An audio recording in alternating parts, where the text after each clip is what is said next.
ਨਮਸਕਾਰ ਖਬਰਾਂ ਦੇ ਇਸ ਬੁਲੇਟਿਨ ਵਿੱਚ ਤੁਹਾਡਾ ਸਵਾਗਤ ਹੈ। ਮੈਂ ਹਾਂ ਤੁਹਾਨੂੰ ਪਹਿਲਾਂ ਪੇਸ਼ ਨੇ ਚੋਣਵੀਆਂ ਖਬਰਾਂ। ਪ੍ਰਧਾਨ ਮੰਤਰੀ ਨਰਿੰਦਰ ਮੋਦੀ ਨੇ ਕਿਹਾ ਕਿ ਜੰਮੂ ਕਸ਼ਮੀਰ ਲੋਕਤੰਤਰ ਤੇ ਵਿਕਾਸ ਦੀ ਨਵੀਂ ਮਿਸਾਲ ਪੇਸ਼ ਕਰ ਰਿਹਾ ਹੈ। ਕੌਮੀ ਪੰਚਾਇਤ ਰਾਜ ਦਿਵਸ ਮੌਕੇ ਪੰਜਾਬ ਦੇ 13 ਪੰਚਾਇਤੀ ਰਾਜ ਅਦਾਰੇ ਕੌਮੀ ਐਵਾਰਡ ਨਾਲ ਸਨਮਾਨਿਤ। प्रधानमंत्री नरेंद्र मोदी ने कहा कि आजादी का अमृत महोत्सव एक जन अंदोलन का रूप ले रहा है। प्रधानमंत्री वालों मन की बात प्रोग्राम विच दिते सुझावां नूं लोकां ने सलाहिया। दूजियां खेलो इंडिया यूनिवर्सिटी खेडां बंगलुरु विच शुरू। ਮੁੱਖ ਮੰਤਰੀ ਭਗਵੰਤ ਮਾਨ ਨੇ ਕੇਂਦਰ ਸਰਕਾਰ ਨੂੰ ਕਣਕ ਦੀ ਖਰੀਦ ਵਿੱਚ ਸੁੰਗੜੇ ਹੋਏ ਦਾਣਿਆਂ ਲਈ ਨਿਰਧਾਰਿਤ ਨਿਯਮਾਂ ਵਿੱਚ ਢਿੱਲ ਦੇਣ ਦੀ ਕੀਤੀ ਅਪੀਲ।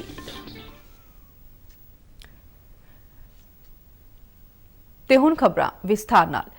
ਪ੍ਰਧਾਨ ਮੰਤਰੀ ਨਰਿੰਦਰ ਮੋਦੀ ਨੇ ਕਿਹਾ ਕਿ ਜੰਮੂ ਕਸ਼ਮੀਰ ਵਿੱਚ ਸੰਵਿਧਾਨਕ ਸੋਧਾਂ ਤੋਂ ਬਾਅਦ ਵਿਕਾਸ ਅਤੇ ਲੋਕਤੰਤਰ ਵੱਧ ਫੁੱਲ ਰਹੇ ਨੇ। ਉਹਨਾਂ ਕਿਹਾ ਕਿ ਭਾਵੇਂ ਲੋਕਤੰਤਰ ਹੈ ਜਾਂ ਵਿਕਾਸ, ਅੱਜ ਜੰਮੂ ਕਸ਼ਮੀਰ ਇੱਕ ਨਵੀਂ ਉਦਾਹਰਣ ਪੇਸ਼ ਕਰ ਰਿਹਾ ਹੈ। ਉਹਨਾਂ ਕਿਹਾ ਕਿ ਇਹ ਬੜੇ ਮਾਣ ਵਾਲੀ ਗੱਲ ਹੈ ਕਿ ਲੋਕਤੰਤਰ ਤੇ ਵਿਕਾਸ ਕੇਂਦਰ ਸ਼ਾਸਤ ਪ੍ਰਦੇਸ਼ ਦੀਆਂ ਜੜ੍ਹਾਂ ਤੱਕ ਪਹੁੰਚ ਗਏ ਨੇ। ਪ੍ਰਧਾਨ ਮੰਤਰੀ ਕੱਲ੍ਹ ਜੰਮੂ ਦੇ ਸਾਂਬਾ ਦੀ ਪੱਲੀ ਪੰਚਾਇਤ ਵਿੱਚ ਕੌਮੀ ਪੰਚਾਇਤ ਰਾਜ ਦਿਵਸ ਮੌਕੇ ਦੇਸ਼ ਭਰ ਦੀਆਂ ਪੰਚਾਇਤਾਂ ਨੂੰ ਸੰਬੋਧਨ ਕਰ ਰਹੇ ਸਨ। ਪ੍ਰਧਾਨ ਮੰਤਰੀ ਨੇ ਕਿਹਾ ਕਿ ਇਹ चिंतात्मक परिवर्तन है कि पंचायती राज दिवस कश्मीर विच मनाया जा रहा है। प्रधानमंत्री ने जोर देके कहा कि देश विच हर एक पंचायत नूं महिलावां नूं उत्साहित सिखलाई अते महिलावां वल्लों पानी बचाउण लई कीते जा रहे यत्नां विच शामिल होना चाहिए अते उन्हां दी भागीदारी वधाई जानी चाहिए है। प्रधानमंत्री नरेंद्र मोदी ने तकरीबन 20,000 करोड़ रुपए की लागत वाले ਵੱਖ-ਵੱਖ विकास प्रोजेक्टां दा नींह पत्थर रखिया अते उद्घाटन किया। प्रधानमंत्री ने 3,100 करोड़ रुपए की लागत नाल तैयार बनिहाल कांजीगुंड सड़क सुरंग का उद्घाटन भी किया। तकरीबन 9 किलोमीटर लंबी इस सुरंग के शुरू होने नाल बनिहाल ते कांजीगुंड विचाले 16 किलोमीटर की दूरी कटेगी अते सफर विच 1.5 घंटे का समा घट लगेगा। प्रधानमंत्री मोदी ने 7,500 करोड़ रुपए की लागत वाले दिल्ली अमृतसर कटरा एक्सप्रैस वे का नींह पत्थर भी रखा। प्रधानमंत्री ने अमृत सरोवर पहल की शुरुआत की जिसका मंतव देश के हर जिले में 75 अमृत सरोवरों का विकास करना है। इस मौके प्रधानमंत्री नरेंद्र मोदी ने ਵੱਖ-ਵੱਖ ਖੇਤਰਾਂ ਵਿੱਚ ਸ਼ਾਨਦਾਰ ਕੰਮ ਕਰਨ ਵਾਲੀਆਂ ਦੇਸ਼ ਭਰ ਦੀਆਂ ਪੰਚਾਇਤਾਂ ਨੂੰ ਆਨਲਾਈਨ ਸਨਮਾਨਿਤ ਵੀ ਕੀਤਾ। पंजाब के पेंडू विकास ते पंचायत राज मंत्री कुलदीप सिंह धालीवाल ने कहा है कि पंचायती राज कौमी पुरस्कार मुकाबला काफ़ी सख्त हुंदा है ते इस नूं हासिल करन लई तय किए गए ਵੱਖ-ਵੱਖ मापदंडां नूं सर करके ही इनाम हासिल किया जा सकता है। कल कौमी पंचायती राज दिवस मौके प्रधानमंत्री नरेंद्र मोदी वालों चंगी कारगुजारी करन वालियां पंचायती राज संस्थावां नूं राष्ट्रीय पुरस्कारां नाल सन्मानित किया गया। इस मौके पंजाब के 13 पंचायती राज अदारे इस साल कौमी एवार्ड नाल नवाजिया गया है। यह एवार्ड ऑनलाइन दिते गए। एक जिला परिषद, 2 ब्लॉक समितियां अते 7 ग्राम पंचायतां नूं दीन दयाल उपाध्याय पंचायत सशक्तिकरण पुरस्कार, 1 ग्राम पंचायत नूं नानाजी देशमुख राष्ट्रीय गौरव ग्राम सभा एवार्ड, 1 ग्राम पंचायत नूं ग्राम पंचायत विकास योजना एवार्ड अते 1 ग्राम पंचायत नूं बाल मित्र ग्राम पंचायत एवार्ड नाल नवाजिया गया है। पंजाब दे पेंडू विकास ते पंचायत राज मंत्री कुलदीप सिंह धालीवाल ने इन्हां पंचायती राज अदारिਆਂ ਨੂੰ ਵਧਾਈ ਦਿੱਤੀ ਹੈ। ਉਹਨਾਂ ਨੇ ਕਿਹਾ ਕਿ ਕੌਮੀ ਮੁਕਾਬਲਿਆਂ ਵਿੱਚ ਪੰਜਾਬ ਦੀਆਂ ਹੋਰ ਪੰਚਾਇਤਾਂ ਦੀ ਭਾਗੀਦਾਰੀ ਕਰਵਾਉਣ ਲਈ ਪੰਚਾਇਤਾਂ ਦੇ ਨੁਮਾਇੰਦਿਆਂ ਨੂੰ ਵੱਧ ਤੋਂ ਵੱਧ ਜਾਗਰੂਕ ਕੀਤਾ ਜਾਵੇਗਾ। ਉਹਨਾਂ ਨੇ ਕਿਹਾ ਕਿ ਸੂਬੇ ਦੀਆਂ ਜੇਤੂ ਪੰਚਾਇਤਾਂ ਨੂੰ ਅੱਜ ਮੋਹਾਲੀ ਵਿੱਚ ਇੱਕ ਵਿਸ਼ੇਸ਼ ਸਮਾਗਮ ਦੌਰਾਨ ਸਨਮਾਨਿਤ ਕੀਤਾ ਜਾਵੇਗਾ। प्रधानमंत्री नरेंद्र मोदी ने आकाशवाणी ते मन की बात प्रोग्राम की 88वीं लड़ी विच कल देश विदेश के लोगों नाल अपने विचार साझे किए। उन्होंने कहा कि आज़ादी का अमृत महोत्सव एक जन आंदोलन का रूप ले रहा है। एक रिपोर्ट। प्रधानमंत्री नरेंद्र मोदी ने कहा कि आज़ादी का अमृत महोत्सव तहत 14 अप्रैल को बाबा साहेब अंबेडकर की जयंती मौके प्रधानमंत्री म्यूजियम का उद्घाटन किया गया। ਵੱਖ-ਵੱਖ ਇਤਿਹਾਸਿਕ ਪਹਿਲੂਆਂ ਦਾ ਜ਼ਿਕਰ ਕਰਦਿਆਂ ਪ੍ਰਧਾਨ ਮੰਤਰੀ ਨੇ ਨੌਜਵਾਨਾਂ ਨੂੰ ਵਿਸ਼ੇਸ਼ ਤੌਰ ਤੇ ਮਿਊਜ਼ੀਅਮ ਦੇਖਣ ਦਾ ਸੱਦਾ ਦਿੱਤਾ। देश के प्रधानमंत्रियों के योगदान को याद करने के लिए आजादी के अमृत महोत्सव से अच्छा समय और क्या हो सकता है। देश के लिए यह गौरव की बात है कि आजादी का अमृत महोत्सव एक जन आंदोलन का रूप ले रहा है। इतिहास को लेकर लोगों की दिलचस्पी काफी बढ़ रही है और ऐसे में पीएम म्यूजियम युवाओं के लिए भी आकर्षण का केंद्र बन रहा है, जो देश की अनमोल विरासत से उन्हें जोड़ रहा है। ਪ੍ਰਧਾਨ ਮੰਤਰੀ ਮੋਦੀ ਨੇ ਕਿਹਾ ਕਿ ਦੇਸ਼ ਵਿੱਚ ਡਿਜੀਟਲ ਅਰਥਚਾਰੇ ਨਾਲ ਇੱਕ ਨਵਾਂ ਸੱਭਿਆਚਾਰ ਪੈਦਾ ਹੋ ਰਿਹਾ ਹੈ। ਉਹਨਾਂ ਕਿਹਾ ਕਿ ਆਨਲਾਈਨ ਪੇਮੈਂਟ ਨਾਲ ਜਿੱਥੇ ਦੇਸ਼ ਵਿੱਚ ਸੁਵਿਧਾ ਵੱਧ ਰਹੀ ਹੈ, ਉੱਥੇ ਹੀ ईमानदारी ਦਾ ਮਾਹੌਲ भी ਸਿਰਜਿਆ ਜਾ ਰਿਹਾ है।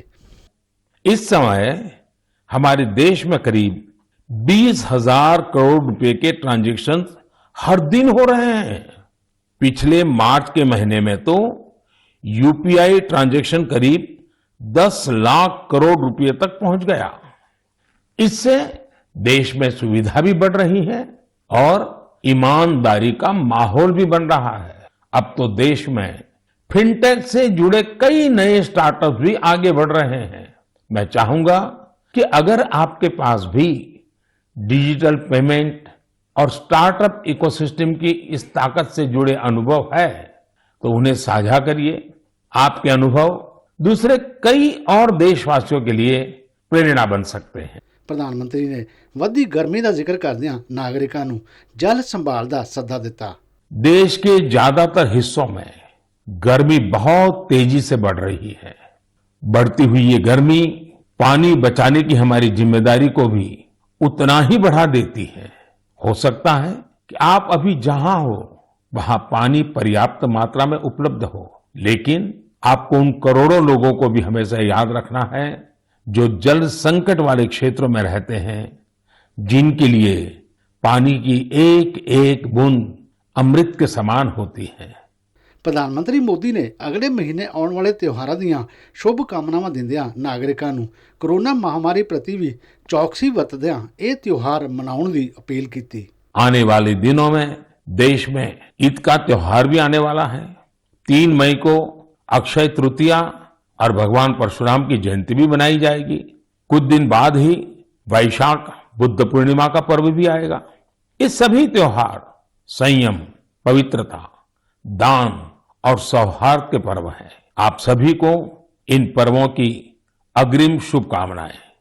इन पर्वों को खूब उल्लास और सौहार्द के साथ मनाइए।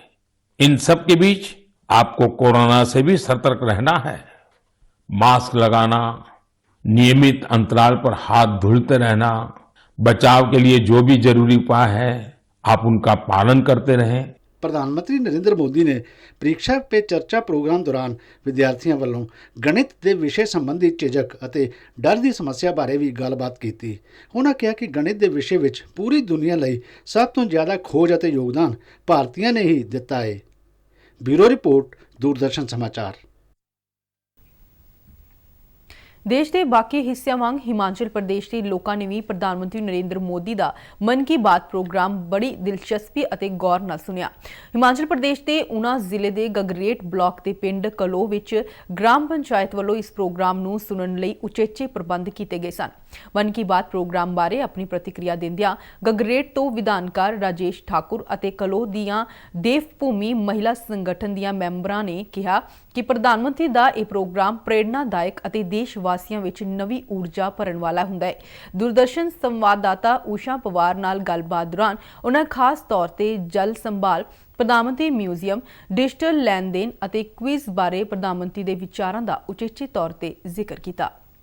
प्रधानमंत्री के इन विषयों के बारे में जो उन्होंने उठाए हैं मन की बात में, क्या कहेंगे आप?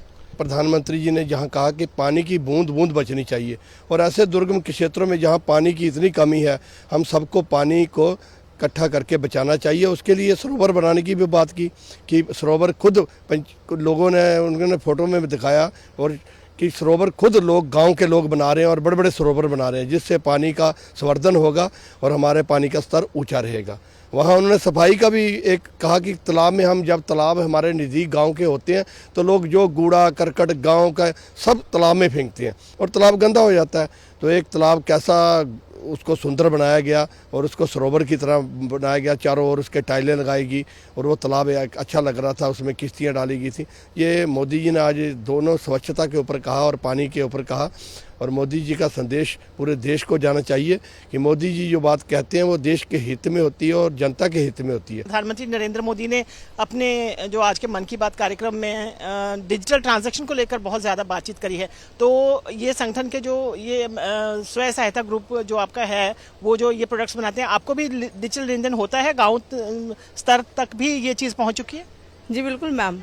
जैसे मेरे जो सेल्फ हेल्प ग्रुप हैं, आपने देखा कि वो अच्छे अच्छे प्रोडक्ट्स बना रहे हैं। तो जब हम लोग अपना ये सेल करने जाते हैं तो ले जाते हैं कस्टमर हम लोगों से चीज़ें, पैसे नहीं होते हैं तो फिर वो गूगल पे, पेटीएम, इन चीज़ों से हमें पेमेंट कर देते हैं। तो मतलब गांव तक के स्तर पर जो ये डिजिटलाइजेशन हुई है वो एक बहुत अच्छी बात है। आप आज के प्रधानमंत्री के जो मन की बात कार्यक्रम है उसको किस तरीके से देखती है और आपको सबसे अच्छी बात कौन सी लगी? सबसे अच्छी बात मेरे को ये लगी है कि जो प्रधानमंत्री जी ने क्वेश्चन किए ना, वो बच्चों के लिए, जनरल नॉलेज के लिए बहुत अच्छे रहेंगे और महिलाओं के लिए भी बहुत अच्छे रहेंगे। और मोदी जी का बहुत तहे दिल से धन्यवाद करते हैं कि उन्होंने महिलाओं के लिए जितना किया है कोई नहीं कर सकता। वो हमारे लिए राम अवतार के रूप में आए। और जो सैनिकों के लिए किया है वो उससे भी बढ़िया किया है। मैं एक सैनिक की माँ हूँ और मेरे को बहुत अच्छा लगा कि हमारे बच्चों की रक्षा के लिए बहुत ज़्यादा उन्होंने किया है। मोदी जी ने हमें बहुत अच्छी स्टेज दी है। हम कभी घर में ही रहते थे, अब हमें इतना स्पेस मिला है कि हम स्टेज पे जाके अपना काम कर रही हैं अच्छे तरीके से। हमें बहुत उनका सहयोग मिला है।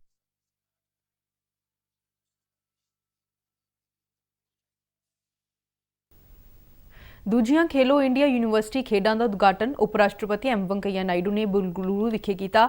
ਇਹ ਖੇਡਾਂ 3 ਮਈ ਤੱਕ ਚੱਲਣਗੀਆਂ। ਇਹਨਾਂ ਖੇਡਾਂ ਵਿੱਚ ਪਹਿਲੀ ਵਾਰ ਯੋਗ ਆਸਨ ਤੇ ਮਲਖੰਬ ਨੂੰ ਵੀ ਸ਼ਾਮਲ ਕੀਤਾ ਗਿਆ ਹੈ। 275 ਸੋਨ ਤਮਗਿਆਂ ਦੀਆਂ 20 ਸ਼੍ਰੇਣੀਆਂ ਲਈ ਮੁਕਾਬਲੇ ਕਰਵਾਏ ਜਾਣਗੇ। ਇਹਨਾਂ ਖੇਡਾਂ ਵਿੱਚ ਦੇਸ਼ ਭਰ ਤੋਂ 200 ਯੂਨੀਵਰਸਿਟੀਆਂ ਦੇ 4000 ਤੋਂ ਵੱਧ ਖਿਡਾਰੀ ਹਿੱਸਾ ਲੈ ਰਹੇ ਨੇ। ਇਸ ਮੌਕੇ ਕੇਂਦਰੀ ਖੇਡ ਤੇ ਯੁਵਾ ਮਾਮਲੇ ਮੰਤਰੀ ਅਨੁਰਾਗ ਸਿੰਘ ਠਾਕੁਰ ਨੇ ਕਿਹਾ ਕਿ ਪ੍ਰਧਾਨ ਮੰਤਰੀ ਨਰਿੰਦਰ ਮੋਦੀ ਦੀ ਪਹਿਲ ਤੇ ਖੇਲੋ ਇੰਡੀਆ ਯੂਨੀਵਰਸਿਟੀ ਖੇਡਾਂ शुरू कीतियां गईयां ने। उन्होंने कहा कि इन्हां खेडां राहीं देश दीयां रवायती खेडां नूं अगे वधाउण दा मौका मिलेगा। अनुराग सिंह ठाकुर ने खिडारियां नूं पूरी खेड भावना नाल इन्हां खेडां विच हिस्सा लैण दा सੱਦਾ दिता। उन्होंने आस प्रगटाई कि इन्हां खेडां विच हिस्सा लैण वाले खिडारी भविख विच कौमांतरी पद्धर ते देश दा नाम रोशन करनगे। अनुराग सिंह ठाकुर ने खेडां नूं एक भारत श्रेष्ठ भारत दा एक मंच भी दस्सिया।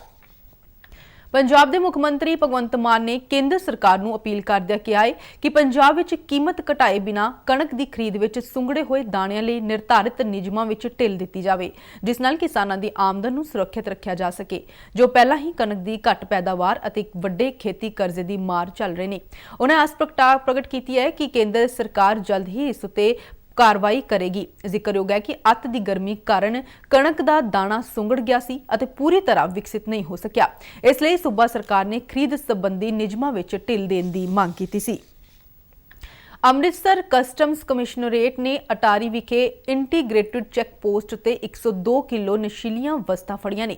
कस्टम के एक बुलारे ने दस्सिया कि यह वस्तां अफगानिस्तान तो आई मलट्ठी विच छुपाईयां गईयां सन। यह हेरोइन समझी जाती है। कौमांतरी बाजार विच इसकी कीमत 700 करोड़ रुपए दसी जाती है। मामले की अगली जांच की जा रही है।